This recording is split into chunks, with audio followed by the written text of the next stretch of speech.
Welcome to Piero Albarzon. Maybe this is not new to you.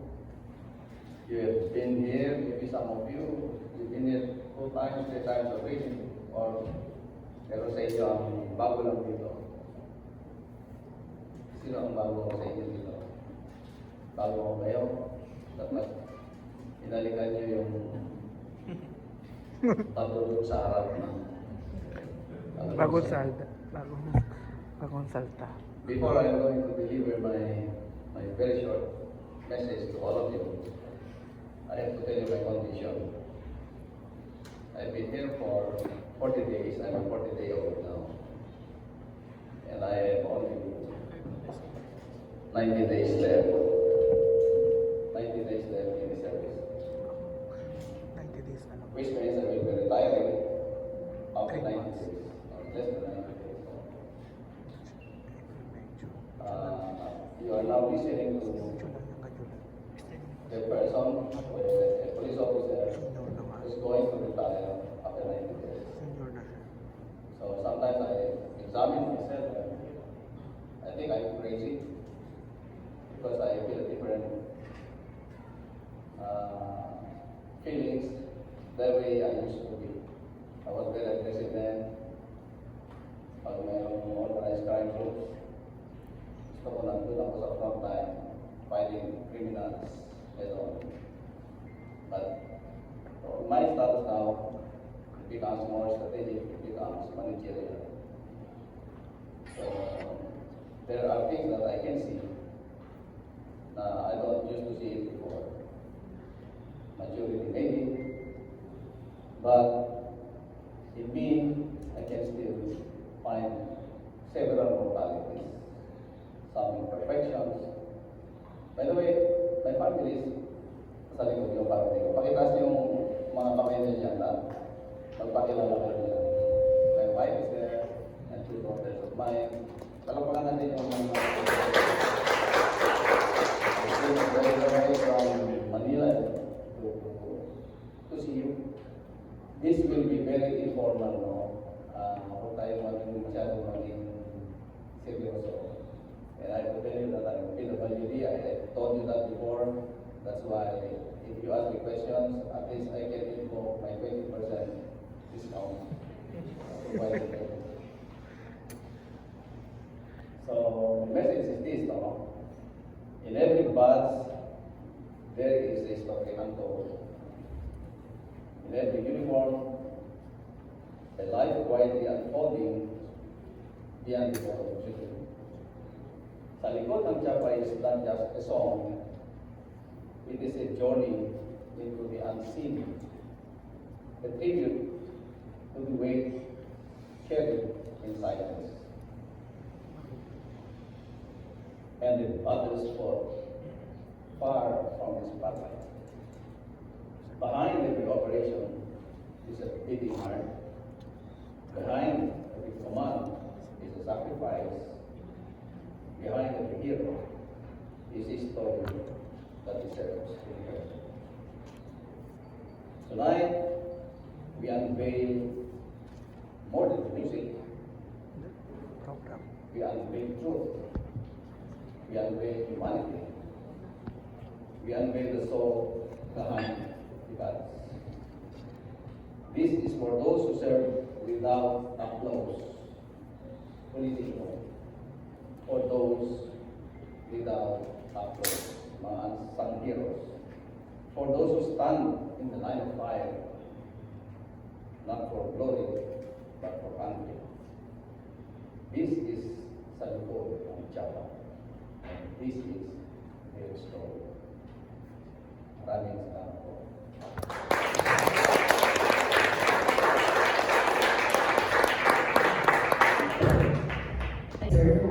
Kasi sabi mo ganun na lang mo kahit 2 days before your retirement.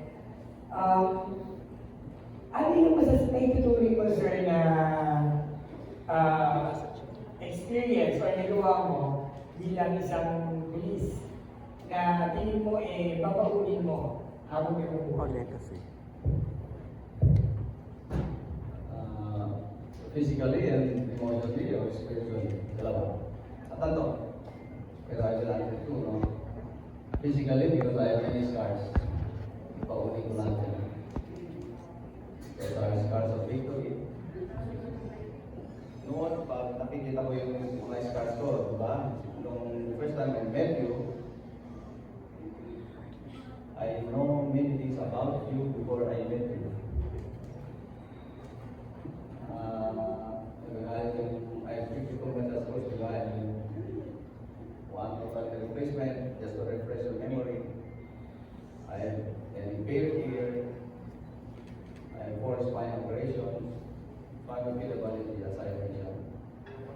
And so, just to relate you one story, when I was in jail, 4.5 years I was in jail. So nakikita ko yung mga scars ko, yung mga peklat ko. It keeps me burning and there's anger, there's bitterness in my soul, anger in my heart.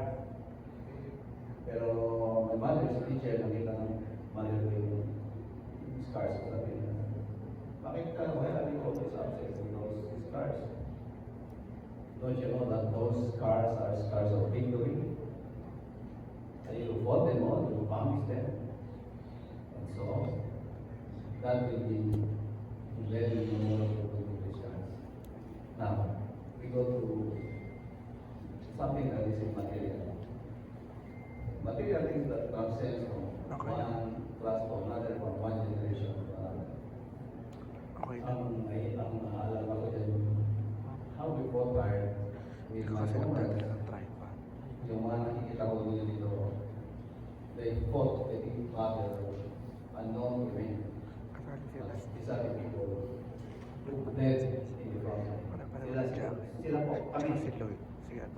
Lloyd. These are all wounded. Mga wounded natin itong unsung heroes. Kaya, I hope I can impart a lesson. I cannot, there are 230,000 and more police officers and more than 110 million Filipinos. I cannot have a conversation with them one by one.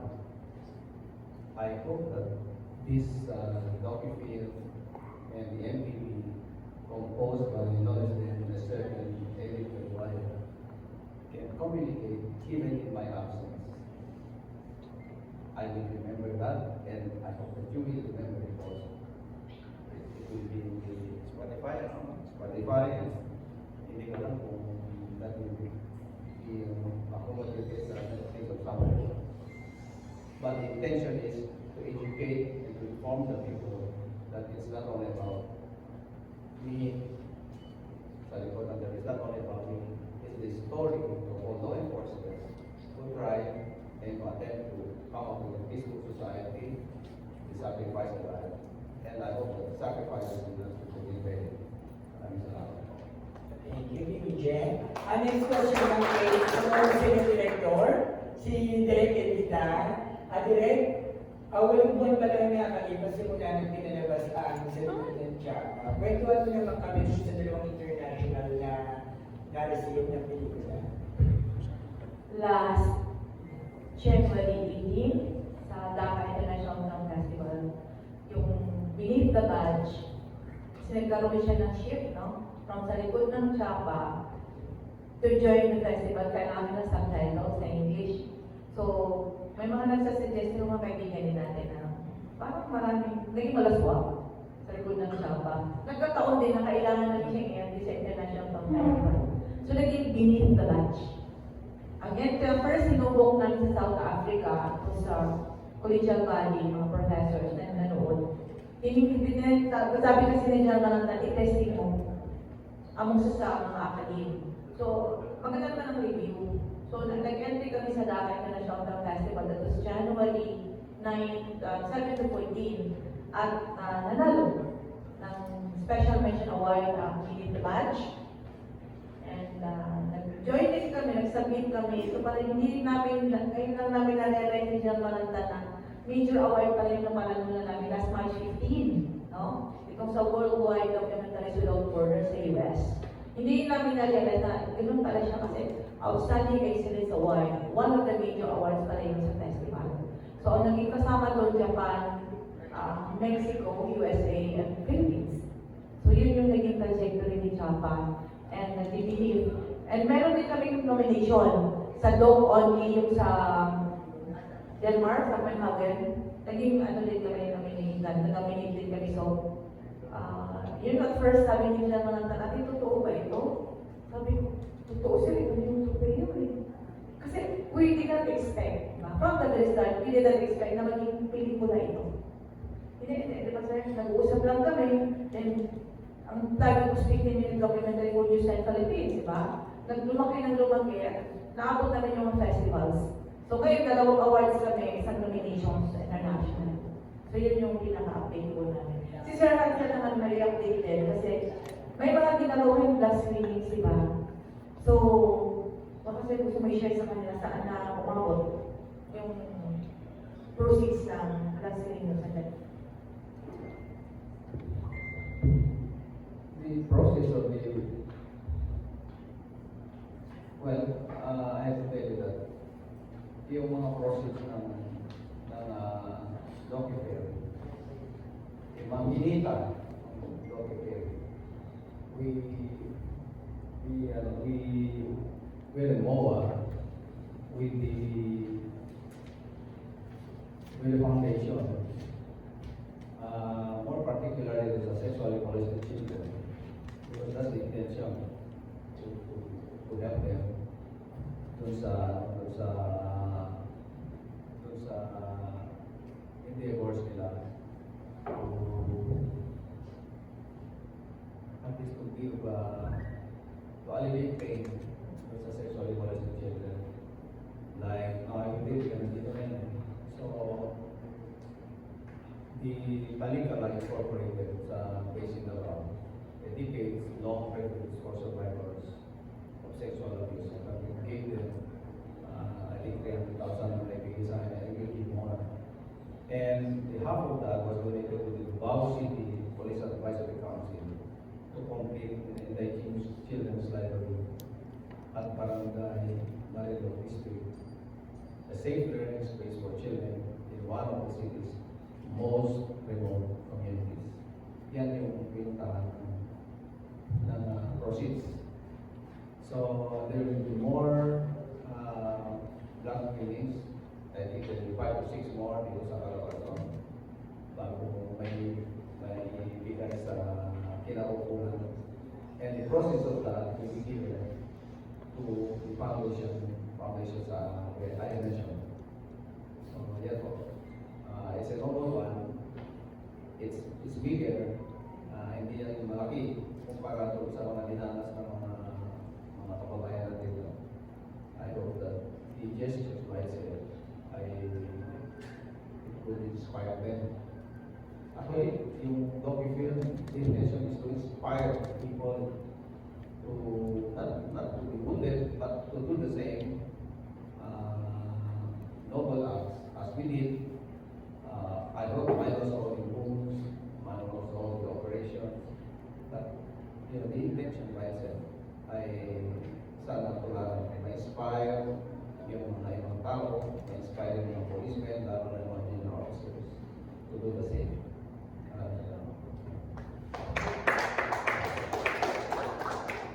Ang dami na puntahan, di ba? Okay, tawagin po natin si Miss Jen Sanida from New York. Yeah, good evening po. First, I'd like to congratulate the whole team for the recognition and the success of sa likod ng Chapa. Sir, I'd like to ask na po sana, with this success, do you have a plan po na ipalabas din po ito sa ibang platforms like sa Netflix or sa ibang digital media platforms? I think my director will answer that more ably. Actually may mga nakausap ako sa mga festivals. They wanted to show this on TV kasi mas maganda sa TV kasi balik pa rin ng mga tao in other platforms. Pero sa point of view naman namin, bakit hindi namin isulit pang ma-interaction? Sinasabi ni German na ipakita muna sa mga upcoming police officers para mag-isip sila kung gusto ba na maging police o gusto nilang lumabas na. Kasi ito yung dinanas ng mga pulis. So, sabi nga napag-usapan nila na siguro sa August, after August na lang. Kasi marami din festival na nakasalang. Then parang may conflict, diba, o interest sa ganun. So nakasalang yung parang may 5 festivals na nagsabi na nagsumulat sa amin na pagsabit kami ng entry, but we're still process considering it kasi we are looking at the fact na we need to push and move the documentary on ground sa community, especially at this moment na parang may mga challenges sa security. So, yun yung napag-usapan na huwag muna in the meantime, we need to iikot muna para mas maintindihan po ng community sa mga upcoming police officers, sa mga family ng police officers, kung ano yung sacrifices of being a police officer. So, huwag muna, marami na nagtatanong. Pero yung thought na, huwag muna, kasi 90 days na, 89 days na, so today na lang si Sir sa PNP. So, after the 89th day, baka i-decide na i-let go na siya. Marami kasi nag-i-inquire when can we share this, kailan maging open. So, as it is now, we're still raising, yung sinabi ni German, we're still raising for the women and children's cause. And we're still pushing it, no? Hitting the grassroots for them to understand what it takes to be a police. Yun lang po. And kay Sir Malatatin po. Sir, feeling niyo po ba dun sa docu-movie na ipalabas na po lahat ng highlights ng buhay niyo? Or kung if you will be given a chance, is it possible to have a part 2 or sequel po? At kung sakali, gusto niyo po bang kayo pa rin gaganap or gusto niyo lang may local actors tayo na gaganap bilang kayo? At sino po kaya kung sakali? Okay, the first question, may palabas na yung buhay ko doon. My wife is there, you'll be an answer. May kulang pa po ba? Marami. I think that represents maybe 1/8 of my life story. Season 3. Paano kita sasabihin kaya na Season 8. but the best of it, yung the best of it, the story of the best of it, na where we can inspire people. I think may palabas ng mga 80%. But I can answer you by percentage. Now, yung maybe sequel or episode or hindi ko alam yan. Hindi ako, not so privy dito. Yung director ang nakakalam yan. Hindi ko alam. And kung ako pa rin ang gaganap, my answer is no. Ayaw ko na. Ang hirap pa rin yan. Alam mo yung document na yan, walang script. No script ako. Basta yung pinabilang ng director, ito yung you come and be true. Yun, mga ginamit namin doon. Even myself, yung mga sinabi, yung ginamit ni General Isbal, yung General Bayames, even yung sinabi ni Captain Kinungan, sarili niya lahat yun. Sarili niya lahat yun, may script. Walang script writer ko. Kasi, we were forced by the director. Journalist na dati, hindi naman siya movie director talaga eh. She's a journalist by profession, so I think that's the approach of a journalist, very aggressive. At least you proven na meron din po kayong talent sa acting. Without script, with the different well. Siguro, baka may talent tayo Pwede lang po kayo sa sa next series ni Coco Martin without script. So sino pong sakali, sir, sino pong gusto niyo gumanap bilang kayo sa series or movie sa sakali po? Pwede naman. Oo. I have to refrain from answering that muna naman kasi may concentration on is on my environment. Pero kung tanongin mo, dami magaling talaga dyan. Dami magaling na pinagpilian yan before. To mention a few pero but not limited to, o among others. May na-mention yung director namin yan dati. Kasi It was started by sina Mr. Escortes before. Inano ito pinag-aralan na ito nila Direct Don Remo. They started it all. May PowerPoint presentation na. Kaya lang hindi natapos-tapos because of the intervening events like they brought me to Negros Oriental para mag-set ng mga search warrants, warrant of arrest kay Teves, and then after that they brought me to Davao for Kibuloy. So ang daming hindi natapos talaga. So in Davao, ang nakahuli ng tulo sa akin doon si Miss Kaluaya. So doon lang tapos ang docu-film.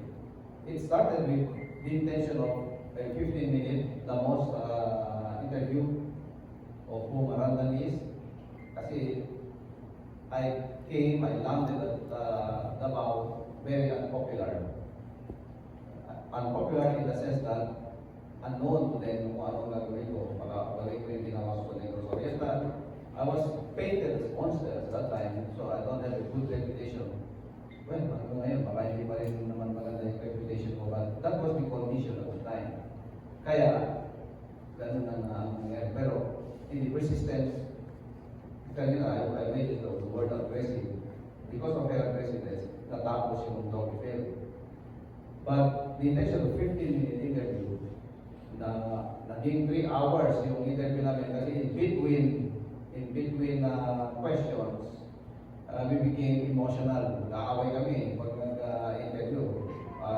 Ino-odiline niya yung kanya kasi she is trying to insinuate something of which I did not do. Eh sabi ko naman, aggressively, no, you are mistaken.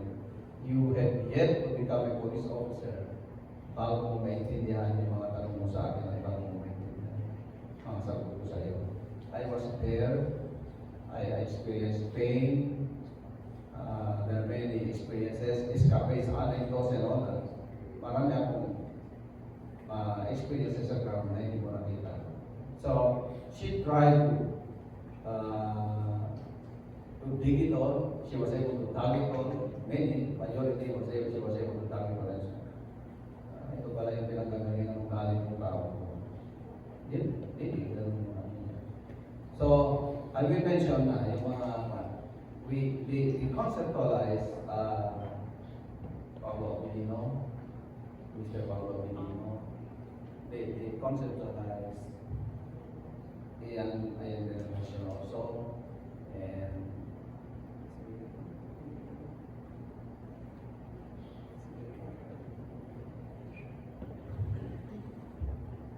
I'm not so good with the celebrities.